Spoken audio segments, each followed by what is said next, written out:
Concept cards. What are in the concept cards? Stories. Every concept has a story.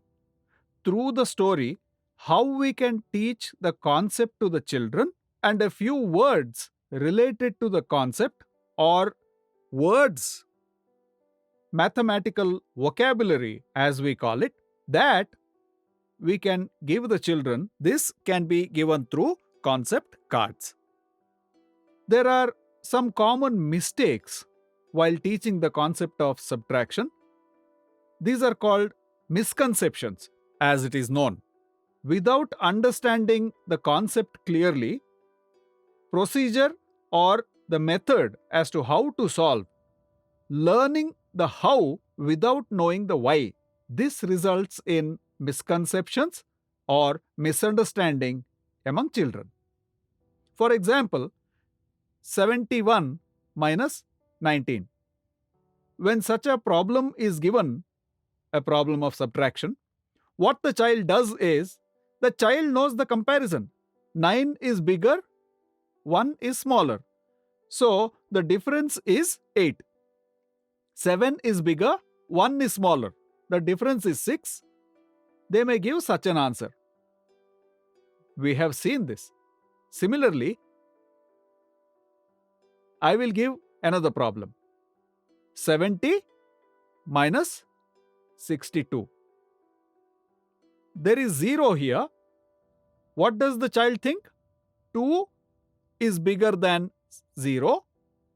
So 2. And 7 is bigger than 6. 1 is the difference. So 12.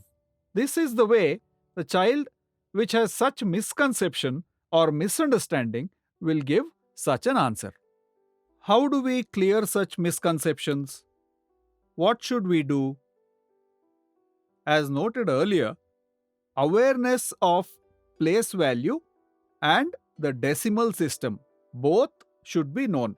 Child knows comparison, but the concepts of place value and decimal system are missing in the child. So, what should we do? When we write in the square line book, we should write the name of the place value. Every square should have a number. So, units and tens. So, there is only one unit from which you have to subtract 9 units.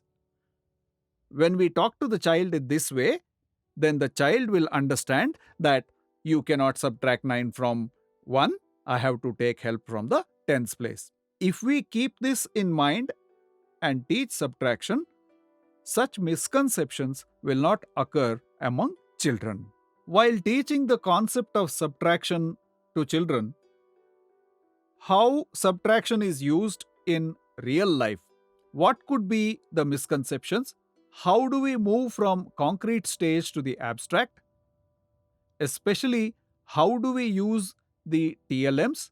We have seen all this. But the most important aspect in all this is the practice of subtraction.